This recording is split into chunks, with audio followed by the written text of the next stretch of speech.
Sebelum masuk di alur cerita kali ini, sobat bisa menonton filmnya terlebih dahulu, agar mudah memahami alur ceritanya. Tanpa berlama-lama, lanjut ke alur ceritanya. Sosok manusia melesat keluar dari kuali Burning Sky dengan menyedihkan. Kegembiraan liar segera muncul di wajah pria botak itu setelah dia menyadari bahwa dia telah terbebas dari kuali Burning Sky. Namun, kegembiraan liar ini belum sepenuhnya menyebar, ketika dia melihat Lindong yang tersenyum dari jarak yang cukup jauh. Ular iblis berkepala 3 itu langsung merasa gelisah setelah melihat senyum Lindong. Ia segera mengalihkan pandangannya, saat kolam batu lava yang familiar itu muncul di hadapannya. Seketika, pupil matanya mengecil, saat keterkejutan dan kengerian yang hebat muncul di wajahnya. Bajingan! Kutukan yang sangat dahsyat langsung keluar dari mulut ular iblis berkepala 3. Kemudian, energi agung tiba-tiba keluar dari dalam tubuhnya, saat tubuhnya bergerak untuk melarikan diri. Jelas, ular iblis berkepala 3 ini tidak asing dengan tempat ini. Selain itu, ia juga tampaknya menyadari betapa kuatnya kolam batu lava ini. Bahkan mungkin ia telah menderita karenanya. Lindong memperhatikan ular iblis berkepala 3, yang bereaksi sangat cepat, dan tersenyum tipis. Dia melihat garis-garis cahaya merah di sekitar kolam batu lava berkedip sekali lagi, dan formasi besar itu muncul dengan cepat. Sinar cahaya berkumpul bersama, tanpa jeda, garis cahaya merah sekali lagi melesat keluar dengan tenang. Lindong tidak dapat merasakan fluktuasi energi sekecil apapun dari sinar cahaya itu. Namun, dia tahu bahwa benda ini benar-benar memiliki sifat yang merusak. Kecepatan cahaya merah menyala itu sangat cepat. Tubuh ular iblis berkepala 3 itu nyaris tidak bergerak, ketika sinar cahaya itu tiba. Tak lama kemudian, sinar itu menghantam tubuhnya dengan keras di depan matanya yang ketakutan. Sinar cahaya itu tampak sangat kecil, tetapi ular iblis berkepala 3 itu tampak seolah-olah telah menderita pukulan berat. Seketika, seteguk darah segar keluar, sementara salah satu lengannya bergetar hebat. Setelah itu, beberapa titik cahaya merah tua dengan cepat menyebar. Lengan ular iblis berkepala 3 itu dengan cepat terbakar menjadi abu dimanapun titik cahaya itu menyebar. Ekspresi ular iblis berkepala 3 berubah drastis saat dia melihat cahaya merah menyala menyebar di sepanjang lengannya. Dia dengan cepat mengatupkan giginya saat tangannya yang lain membentuk bilah pisau, dan langsung memotong lengannya. Darah segar berceceran saat lengan yang terpotong itu jatuh. Sebelum lengan itu bisa mendarat di kolam batu lava, lengannya terbakar menjadi abu oleh cahaya merah itu. Mata Lindong sedikit bergetar saat dia menyaksikan pemandangan ini dari luar kolam lava. Kekuatan penghancur formasi ini tampaknya agak terlalu mengerikan. Formasi itu kembali menjadi terang sementara pikiran ini dengan cepat berkelebat di benak Lindong. Garis cahaya merah menyala lainnya melesat langsung ke arah ular iblis berkepala 3. Lindong, dasar bajingan. Aku pasti akan mencabik-cabikmu menjadi ribuan keping. Melihat garis cahaya merah menyala menyerang sekali lagi, ular iblis berkepala 3 itu terkejut sampai-sampai jiwanya hampir meninggalkan tubuhnya. Sementara itu, raungan penuh kebencian terus-menerus keluar dari mulutnya. Dia tidak menyangka bahwa Lindong ternyata licik seperti ini. Bukan saja Lindong tidak tertipu oleh rencananya, tetapi metodenya bahkan lebih kejam. Dia malah langsung dilempar oleh Lindong ke dalam formasi sebagai subjek uji. Gruk! Seteguk darah esensi dimuntahkan dari mulut ular iblis berkepala 3. Setelah itu, energi liar dan ganas menyembur keluar dari dalam tubuhnya, dan menyatu dengan darah esensi. Cahaya berdarah segera melonjak, dan berubah menjadi sisik merah besar berukuran 10 kaki. Kilauan yang sangat padat berkedip-kedip pada sisik itu. Jelaslah, ular iblis berkepala 3 ini telah menggunakan semua tekniknya untuk mempertahankan hidupnya. Sisik merah itu baru saja terbentuk, ketika cahaya merah menyala melesat. Setelah itu, sisik itu menghantam sisik itu dengan kejam. Tak lama kemudian, pertahanan yang diciptakan oleh ular iblis berkepala 3 dengan seluruh kekuatannya mulai retak. Akhirnya, sisik itu hancur berkeping-keping dengan suara retakan. Tubuh ular iblis berkepala 3 itu mundur dengan menyedihkan. Namun, dia nyaris berhasil menghalangi sinar cahaya merah kanan itu dengan mengandalkan pertahanan habis-habisan. Meskipun dia berhasil memblokir serangan kali ini, tidak ada kegembiraan sama sekali di wajah ular iblis berkepala 3, tetapi malah ketakutan yang lebih besar. Alasan ketakutannya segera dipahami oleh Lindong. Ini karena Lindong melihat bahwa formasi yang menutupi kolam lava itu tiba-tiba mengeluarkan cahaya yang lebih pekat. Tak lama kemudian, 3 sinar garis cahaya merah menyala melesat keluar pada saat yang bersamaan. Serangan formasi ini akan menjadi lebih kuat jika diblokir. Dengan kata lain, memasuki formasi ini akan menyebabkan seseorang menderita serangan bertubi-tubi hingga terbunuh sepenuhnya. Swoosh!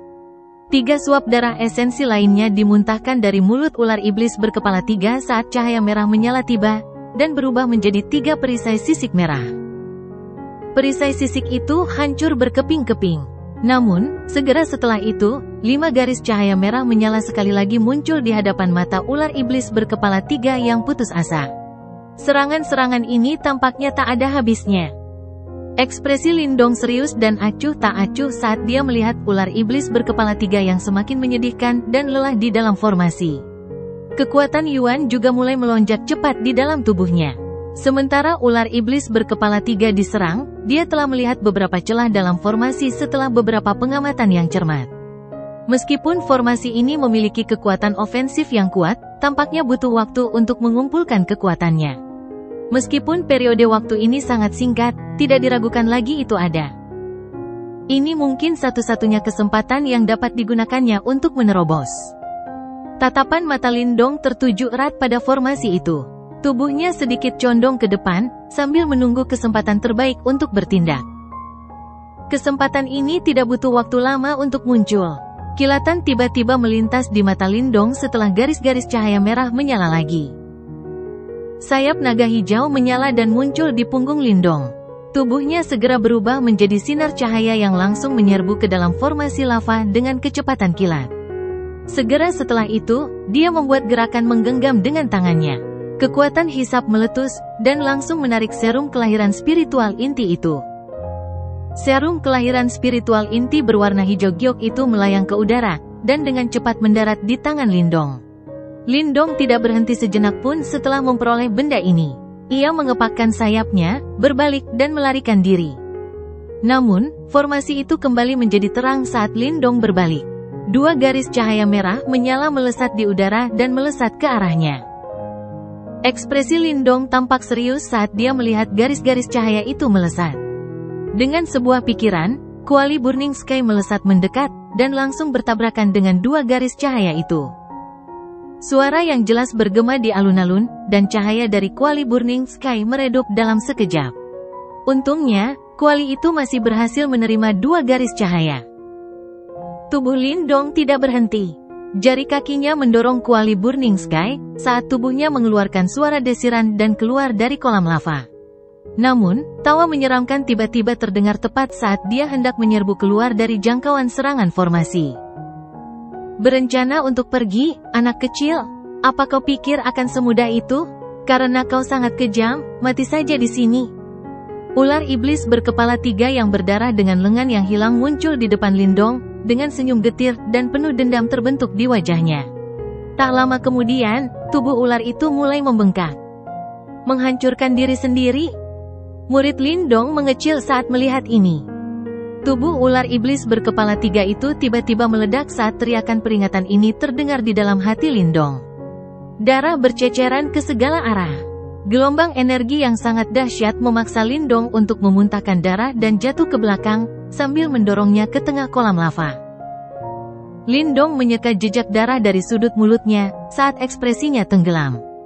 Dia mengangkat pandangannya, dan melihat cahaya melonjak di sekitar lava. Tiba-tiba, selusin garis cahaya merah menyala meletus, dan melesat ke arah Lindong dari segala arah. Bahkan dengan ketenangan Lindong, raut wajahnya berubah agak pucat saat melihat sejumlah garis cahaya merah tua ini. Matanya berkedip-kedip dengan liar. Tiba-tiba, matanya terfokus saat dia melihat kolam lava di bawah. Lindong menatap kolam lava. Dia mengatupkan giginya dengan keras dan berhenti melarikan diri. Tubuhnya bergerak dan langsung melompat ke kolam lava sebelum garis-garis cahaya merah menyala melesat, memancarkan percikan dalam prosesnya. Garis-garis cahaya merah tua yang melesat tiba-tiba membeku dengan cara yang aneh setelah Lindong melarikan diri ke kolam lava. Kemudian, garis-garis itu menghilang ke dalam kehampaan. Namun, Lindong tidak melihat pemandangan ini. Ini karena dia tiba-tiba merasakan tubuhnya tenggelam saat dia melompat ke kolam lava. Panas yang dia harapkan tidak datang. Segera setelah itu, dia membuka matanya dengan bingung, hanya untuk melihat bahwa dunia di bawah kolam lava terisolasi dari luar. Ini. Lindong menyaksikan adegan yang muncul di depannya, ketidakpercayaan dan keterkejutan perlahan muncul di wajahnya. Sebuah wilayah gelap yang luas dan tak berujung muncul di hadapan Lindong. Wilayah ini sedalam langit malam, dan sekilas pandang saja membuatnya merasa seolah-olah kegelapan itu merambah ke tulang-tulang seseorang, pemandangan yang agak menakutkan. Tentu saja, yang membuat Lindong begitu terkejut, tentu saja bukan kegelapan murni, tetapi sungai magma selebar 10.000 kaki di dalam kegelapan. Sungai magma yang mengalir perlahan di wilayah gelap ini, saling menjalin dan terhubung satu sama lain dalam kegelapan, membentuk jaringan yang sangat luar biasa dan rumit. Ketika Lindong melihat ke bawah dari atas, sungai magma yang mengalir itu tampak seperti naga magma raksasa yang merangkak dalam kegelapan. Sebuah pemandangan yang damai dan luas. Lindong menatap sungai magma yang berpotongan dengan kaget. Ini adalah pemandangan paling spektakuler yang pernah dilihatnya. Dia masih belum bisa membayangkan sepenuhnya, siapa di dunia ini yang memiliki kemampuan yang mengguncang bumi seperti itu. Ekspresi terkejut itu bertahan di wajah Lindong untuk waktu yang lama, sebelum akhirnya perlahan menghilang. Dia menelan ludahnya, dan melihat ke belakangnya, di mana ada lingkaran cahaya merah tua yang berdiameter sekitar 12 kaki. Dia telah melompat turun dari sana sebelumnya. Tidak seorang pun dapat menduga bahwa tidak ada magma di bawah kolam magma, tetapi sebaliknya, domain gelap misterius ini. Tangan Lindong perlahan mengepal karena gugup. Dunia di sini benar-benar tersembunyi dengan sangat baik. Awalnya dia mengira bahwa gua kapur merah tua di luar adalah rahasia di bawah danau, tetapi sekarang, tampaknya itu hanya tipuan, dan rahasia sebenarnya adalah wilayah misterius di bawah kolam magma. Kemungkinan besar bahkan ular iblis berkepala 3 pun tidak menemukan tempat ini. Tentu saja, jika Lindong tidak dipaksa dalam situasi seperti itu, dia tidak akan dengan sukarela melompat ke kolam magma ini. Sebenarnya tempat apa ini? Lindong sedikit mengernyit, pikirannya berangsur pulih dari keterkejutan dan kembali tenang. Pekerjaan ini jelas sangat besar, dan bukan sesuatu yang dapat dilakukan oleh praktisi biasa. Mengingat betapa baiknya tempat ini disembunyikan oleh penciptanya, jelas bahwa penciptanya tidak ingin siapapun mengetahui keberadaan wilayah gelap ini. Di dalam wilayah gelap ini, tak seorang pun menjawab, dan keheningan terasa seakan berlangsung selamanya. Lindong tidak berani gegabah meninggalkan tempat misterius itu. Ia mengerti bahwa berdasarkan tingkat pekerjaan ini, kesalahan sekecil apapun yang dilakukannya kemungkinan besar tidak akan bisa ditebus. Karena itu, ia hanya bisa berdiri di luar lingkaran cahaya merah tua yang merupakan kolam magma, sementara matanya yang tajam mulai dengan hati-hati memeriksa jalinan sungai magma. Durasi pemeriksaan ini dengan sangat cepat mencapai 1 jam, dan seiring berjalannya waktu, kengerian dan keheranan secara bertahap muncul di mata Lindong, yang telah berubah sedikit merah karena silau dari sungai magma. Hal ini karena dia menyadari bahwa sungai-sungai magma yang saling terkait ini tampak membentuk susunan yang sangat besar dan tak terlukiskan. Seluruh susunan ini mungkin selebar ratusan dan ribuan kaki. Bahkan Lindong pun terkejut dan linglung oleh susunan sebesar itu. Waktu yang lama telah berlalu, sebelum akhirnya ia perlahan-lahan mendapatkan kembali akal sehatnya. Kemampuan yang mengerikan, benar-benar memiliki kemampuan untuk menyebarkan susunan seperti itu. Lindong menyeka keringat dingin di dahinya. Dia sepenuhnya percaya bahwa susunan magma ini pasti memiliki kekuatan untuk mendatangkan kiamat. Bahkan seorang praktisi tingkat kematian mendalam pasti akan mati jika dia jatuh ke dalam susunan ini. Faktanya, bahkan Ying Xuanzi, Tian Yuanzi, dan praktisi lain di tingkat samsara, akan berada dalam posisi yang sangat sulit. Yang membuat Lindong bingung adalah, siapa yang telah menciptakan susunan besar seperti itu di sini? Selain itu, apa sebenarnya alasannya melakukan itu? Lindong mengerutkan kening sementara misteri ini memenuhi hatinya. Matanya terus mengamati susunan magma yang tak terlukiskan besarnya. Karena ini adalah Arai, pasti ada hub pusatnya. Tatapan mata Lindong berkedip sejenak. Tak lama kemudian, sesuatu tiba-tiba menghantamnya saat matanya mulai menelusuri sungai magma yang berpotongan dengan cara yang rumit. Setelah sekian lama, akhirnya ia menemukan bahwa sungai magma yang membelah kegelapan itu, akhirnya semuanya bertemu di satu lokasi. Titik pertemuannya adalah danau magma yang besar. Gelembung-gelembung terus-menerus dipancarkan dari magma merah tua. Suhu danau itu cukup untuk langsung mengubah seorang praktisi tahap kehidupan mendalam menjadi abu. Lindong menatap danau magma di dalam susunan misterius itu. Pandangannya menyapu area itu, dan sesaat kemudian, pupil matanya mengerut. Dia melihat sesuatu di tengah danau magma. Itu adalah peti mati batu. Peti mati batu itu seluruhnya berwarna merah tua, dan diam-diam mengapung di permukaan danau magma. Peti mati itu tampak seperti terbuat dari satu potong kristal merah tua. Peti mati batu itu tidak memiliki penutup, oleh karena itu, Lindong dapat melihat bahwa seseorang tampaknya sedang berbaring di dalamnya. Dengan cahaya yang dipancarkan dari magma, Lindong samar-samar dapat melihat bahwa sosok itu tampaknya adalah seorang pria bertubuh ramping. Wajahnya tampan, dan meskipun matanya tertutup rapat, masih ada sedikit keagungan di antara alisnya, sementara rambutnya yang merah menyala tampak terbakar seperti api.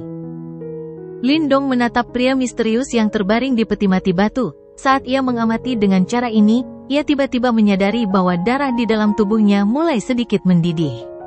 Jantungnya langsung bergetar saat ia buru-buru mengalihkan pandangannya dari pria misterius itu. Baru kemudian panas dalam tubuhnya berangsur-angsur mereda. Saat dia merasakan panas dalam tubuhnya mereda, wajah Lindong tampak ngeri. Siapa sebenarnya pria misterius ini? Betapa mengerikannya, dia hanya mengamati pria itu sebentar, dan tanda-tanda akan membakar dirinya sendiri sudah terlihat. Terlebih lagi, ini terjadi bahkan ketika tidak diketahui apakah pihak lain itu masih hidup atau sudah meninggal. Jika dia benar-benar terjaga, bukankah Lindong akan berubah menjadi abu hanya dengan sekali pandang? Lindong menelan ludahnya, telapak tangannya dipenuhi keringat dingin. Segala sesuatu di wilayah misterius ini terlalu aneh dan menakutkan. Peti mati batu itu diam-diam mengapung di atas danau magma. Peti mati itu tidak besar, tetapi Lindong dapat merasakan fluktuasi yang sangat samar darinya, dan fluktuasi inilah yang mendukung pengoperasian susunan magma yang sangat besar ini. Energi bergerak maju mundur di dalam sungai magma, bagaikan seekor naga raksasa yang menyebar dan menyelimuti seluruh wilayah ini. Perasaan itu terasa seperti sedang menekan sesuatu. Hal itu menghantam Lindong bagai kilat. Ia terkejut sesaat, tetapi segera menundukkan kepalanya, hanya untuk menyadari bahwa susunan magma yang besar ini tampaknya telah menutup dasar wilayah gelap ini. Itu adalah tempat yang sangat gelap, jenis kegelapan yang bahkan cahaya dari magma tidak dapat menembusnya. Siapa yang tahu apa yang tersembunyi di kedalaman kegelapan seperti itu? Susunan itu membagi wilayah itu menjadi dua, satu bagian di mana Lindong berada, sedangkan bagian yang lain adalah kegelapan di bawahnya. Sama seperti bagian dalam dan luar penjara. Apa itu penyegelan susunan? Lindong menatap kegelapan di bawah susunan besar itu, dan tiba-tiba merasakan hawa dingin naik dari telapak kakinya ke atas kepalanya, membuatnya merasa agak tidak nyaman. Sensasi itu terasa seolah-olah ada sesuatu yang sangat jahat di dasar kegelapan yang menatapnya. Tempat ini terlalu aneh, aku tidak akan tinggal lama di sini. Lindong menatap ke dalam kegelapan, dan ekspresinya menjadi sangat muram. Tempat ini dipenuhi dengan berbagai hal yang tidak biasa, wilayah misterius, susunan misterius, peti mati batu misterius, dan seorang pria misterius. Hal-hal ini bukan sesuatu yang bisa dia lakukan saat ini. Lindong menarik napas dalam-dalam, dengan paksa menekan rasa ingin tahu di dalam hatinya, sebelum dia berbalik untuk kembali ke dalam lingkaran cahaya merah tua. Meskipun di luar berbahaya, itu sedikit lebih nyaman daripada kegelapan yang mengerikan ini. Paling tidak, bahkan jika dia mati, dia akan tahu apa yang telah membunuhnya. Lindong tidak menunda atau ragu setelah membuat keputusan ini. Namun, saat dia berbalik, ekspresinya benar-benar berubah. Selanjutnya, dia tanpa daya menyaksikan cahaya putih lembut terbang keluar dari dalam tubuhnya. Itu adalah jimat batu misterius. Jimat batu itu terbang keluar. Selanjutnya, Lindong menyaksikan dengan ngeri saat jimat itu langsung menuju ke pria berambut merah di dalam peti batu di bawah. Pada saat ini, kulit kepala Lindong langsung mati rasa. Jimat batu itu berubah menjadi cahaya putih hangat yang menembus kegelapan. Cahaya itu langsung menuju peti mati batu yang mengapung di danau lava. Adegan ini sangat tiba-tiba. Bahkan Lindong tidak berhasil segera pulih. Dia tidak pernah membayangkan bahwa jimat batu, yang diam-diam tertinggal di tubuhnya, tiba-tiba akan bertindak dengan cara yang aneh. Lindong segera fokus setelah mendapatkan kembali akal sehatnya, dalam upaya untuk menarik kembali jimat batu yang telah terbang keluar. Namun, kendalinya sama sekali tidak berguna saat ini. Oleh karena itu, ia hanya bisa melihat jimat batu, yang telah berubah menjadi cahaya putih, dengan ekspresi agak pucat. Akhirnya, jimat itu muncul di atas peti mati batu. Lindong menatap jimat batu yang melayang di atas peti mati batu, dan setetes keringat dingin mengalir di dahinya. Namun, dia tidak berani bergerak sedikit pun. Dia tidak tahu siapa orang berambut merah di dalam peti mati batu itu. Selain itu, dia tidak tahu apakah orang ini saat ini sudah mati atau masih hidup. Tidak ada jaminan apa yang akan terjadi jika orang ini terbangun. Terlebih lagi, jika dia mundur selangkah untuk melihat situasi, bahkan jika dia tidak membangunkan orang ini, perubahan tak terduga pada formasi besar ini karena tindakan jimat batu itu dapat menyebabkan benda yang ditekan itu melarikan diri.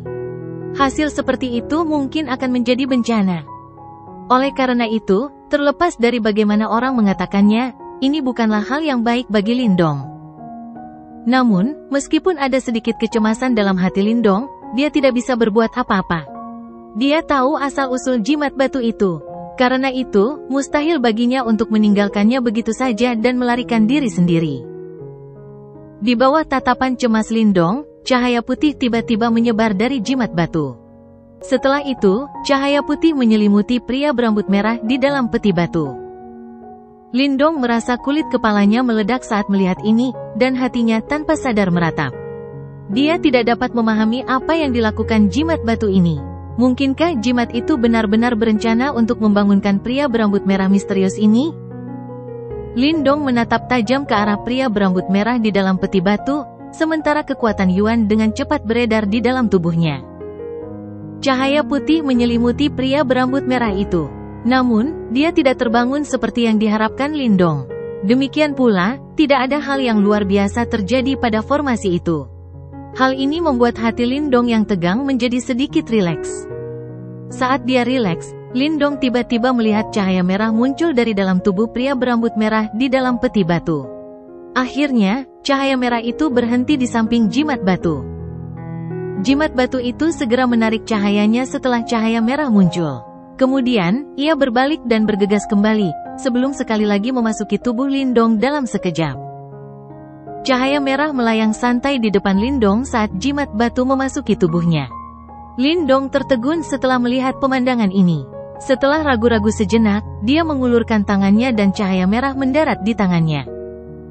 Cahaya merah itu jatuh saat cahayanya menyebar, berubah menjadi token merah menyala. Token ini berukuran sekitar telapak tangan, dan masih terasa hangat saat masuk ke tangannya. Token itu sangat sederhana dan tidak mengandung pola yang aneh. Namun, token ini memancarkan aura agung dan kuno yang sulit disembunyikan. Lindong membalik token di tangannya sambil melihatnya. Bagian depan token tersebut memiliki karakter yang relatif kuno, yaitu kata, Yan, api. Cahaya merah melonjak pada karakter ini seperti aliran lava, membuatnya tampak sangat misterius. Apa ini? Lindong merasa agak bingung saat memegang token merah tua ini di tangannya. Dia mungkin samar-samar merasakan energi yang tampaknya sangat menakutkan yang terkandung dalam token ini. Namun, dia tidak dapat mengaktifkannya. Yang bisa dia lakukan hanyalah mengerutkan kening dan menggelengkan kepalanya, sambil dengan hati-hati menyimpan token merah tua ini. Karena objek ini dipanggil oleh jimat batu, kemungkinan besar itu akan berguna. Lindong sekali lagi dengan hati-hati melirik pria berambut merah di dalam peti batu setelah menyimpan token merah tua. Pria itu tidak menunjukkan tanda-tanda bangun. Tampaknya dia tidak dapat mendeteksi pelepasan jimat batu dari token misterius ini dari tubuhnya. Lindong tertegun cukup lama, sebelum akhirnya menggaruk kepalanya. Jimat batu ini telah habis dengan cara yang tak terduga, dan telah membawa kembali sebuah benda misterius. Seluruh masalah ini benar-benar sedikit membingungkan. Seseorang benar-benar tidak dapat memahami benda-benda kuno ini. Dari apa yang terlihat, mungkin saja jimat batu misterius ini berhubungan dengan pria berambut merah. Jika memang demikian, pria berambut merah ini mungkin adalah eksistensi dari zaman kuno. Lindong berdiri di sana dengan linglung sambil membiarkan pikirannya menjadi liar. Akhirnya, dia menggelengkan kepalanya, dan menyingkirkan pikiran-pikiran ini dari benaknya. Sekarang bukan saatnya untuk memikirkan hal-hal seperti itu. Lebih baik pergi dulu. Meskipun situasi terburuk belum terjadi, Lindong menjadi sedikit takut dengan wilayah misterius ini. Dia tidak lagi memiliki keberanian untuk tetap berada di sini. Tubuhnya berbalik, dan dia langsung melarikan diri ke arah lingkaran cahaya merah tua di belakangnya. Tidak ada kecelakaan yang terjadi kali ini, karena dia berhasil memasuki lingkaran cahaya dan dengan cepat menghilang. Domain hitam misterius ini sekali lagi tenggelam dalam keheningan kuno setelah Lindong pergi. Pria berambut merah di peti mati batu itu berbaring dengan tenang di atas danau lava. 10 jarinya disilangkan di depannya, sementara tekanan samar dipancarkan. Kegelapan yang tak berujung tiba-tiba bergetar, saat suara rantai logam yang rendah dan dalam muncul. Segera setelah itu, seluruh ruang tampak bergetar hebat. Mengom. Tiba-tiba terdengar suara jeritan yang menusuk jiwa dari dalam kegelapan. Setelah itu, terdengar suara rantai logam. Kegelapan hitam itu bergetar hebat. Tak lama kemudian, tangan hitam raksasa setinggi 10.000 kaki tiba-tiba merobek kegelapan dan meraih peti mati batu yang terletak di tengah formasi lava. Formasi lava raksasa itu tiba-tiba memberontak dengan suara keras saat telapak tangan hitam raksasa itu menyentuh danau lava. Sungai lava melonjak saat gelombang lava setinggi 1.000 kaki bergolak. Suaranya seperti suara naga lava raksasa, dan mengguncang seluruh wilayah hingga bergetar terus-menerus. Cahaya merah tua yang mengerikan melonjak, saat lava mengalir deras ke bawah. Baru pada saat itulah terlihat bahwa formasi lava itu sebenarnya terhubung dengan rantai hitam besar yang tak terhitung jumlahnya setinggi ribuan kaki. Rantai ini ditutupi dengan simbol-simbol yang tidak jelas dan rumit. Lahar mengalir deras mengikuti rantai-rantai ini dan mengalir ke bawah. Dalam sekejap mata, lahar itu mewarnai rantai-rantai itu menjadi merah. Saat lahar mengalir, akhirnya terlihat bahwa rantai-rantai besar itu sebenarnya mengikat tangan hitam raksasa setinggi 10.000 kaki itu. Rantai itu berubah menjadi merah tua, dan kabut putih yang mengerikan segera meletus dari tangan hitam raksasa itu. Seketika, jeritan memilukan sekali lagi terdengar dari dalam kegelapan yang tak berujung. Tangan hitam raksasa itu berjuang, tetapi masih tidak dapat melarikan diri. Akhirnya, tangan hitam raksasa itu hanya bisa menyusut kembali, dan menarik diri ke dalam kegelapan yang menakutkan, sementara raungan yang sangat keras bergema di seluruh wilayah itu. Formasi lava raksasa itu akhirnya tenang setelah memaksa tangan kegelapan raksasa itu kembali. Seolah-olah kejadian yang mengguncang dunia tadi tidak pernah terjadi. Peti mati batu itu terus mengapung dengan tenang di atas danau lava. Seolah-olah tidak ada yang berubah karena kejadian yang tidak biasa sebelumnya. Mata pria berambut merah di dalamnya tertutup rapat. Namun, cahaya merah tiba-tiba melintas di wajah tampannya saat ini, sementara 10 jari yang diletakkan di depannya tampak bergetar lembut. Meskipun demikian, dia tetap tidak terbangun. Akan tetapi, terdengar suara rendah dan serak. Tablet api ilahi kuno telah diambil. Aura batu leluhur, apakah itu juga terluka parah? Orang itu juga punya bau ahli es di tubuhnya, apakah dia sudah melewati reinkarnasi? Suara rendah itu perlahan bergema di wilayah gelap ini. Butuh waktu lama sebelum suara itu menghilang sepenuhnya, saat keheningan kuno kembali. Kolam batu lava di kotak merah menyala tiba-tiba beriak, dan sesosok manusia dengan cepat tersentak keluar dari dalam. Formasi merah menyala di sekitar kolam batu lava sekali lagi diaktifkan saat sosok itu muncul. Puluhan garis cahaya merah menyala dengan kekuatan yang sangat mematikan sekali lagi melesat keluar dengan cara yang eksplosif. Ekspresi Lindong berubah drastis saat melihat ini. Mulutnya penuh dengan kepahitan. Mengapa dia begitu tidak beruntung kemanapun dia pergi? Formasi ini benar-benar membuat sakit kepala. Cahaya merah tiba-tiba terbang keluar dari tas Qian Kun-nya sementara kepahitan memenuhi mulutnya. Riak melingkar dipancarkan, dan garis-garis cahaya merah tua yang hendak menyerang Lindong segera menghilang menjadi ketiadaan, karena formasi yang berkedip-kedip juga berangsur-angsur tenang. Lindong yang awalnya tegang langsung tercengang saat menyaksikan kejadian ini. Setelah itu, dia menoleh untuk melihat cahaya merah di depannya. Itu adalah token merah tua yang dibawa kembali oleh jimat batu tadi. Jelas, objek ini tampaknya mampu menghentikan formasi tersebut dari menyerang pemiliknya. Lindong menghela napas lega setelah melihat ini. Ia mengulurkan tangannya dan mengambil token merah tua itu. Setelah itu, ia keluar dan memasuki formasi beberapa kali lagi. Formasi itu telah berhenti melancarkan serangan apapun padanya. Lindong akhirnya benar-benar rileks setelah beberapa kali mencoba. Ia kemudian duduk di samping danau batu lava dan mengepalkan tangannya, saat buah roh kehidupan misterius muncul di dalamnya. Karena formasi itu tidak berguna untuk melawannya, dia bisa menggunakannya sebagai area kultivasi. Dengan perlindungan formasi ini, kemungkinan besar dia tidak akan terganggu. Aku akan menerobos ke tahap kehidupan mendalam di sini. Lindong memegang buah roh kehidupan misterius, dan kegembiraan melintas di matanya. Dia telah lama mendambakan tahap ini.